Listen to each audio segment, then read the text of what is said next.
Naghuhugas ng plato si Ninya. Ayusin mo.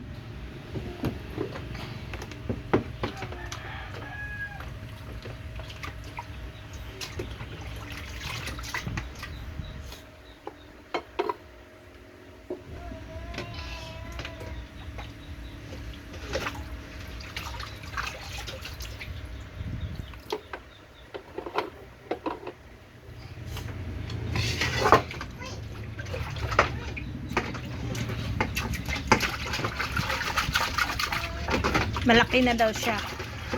Kaya siya na daw maghugas. Doon mo yan ilagay sa may ano, palanggana. Doon oh.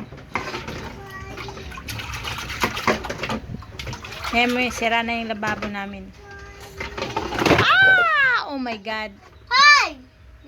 Sige na, hayaan mo na doon. Hayaan mo na. Ako na mag-ganon yan. Oops. Ganon mo na. Lagay mo na doon.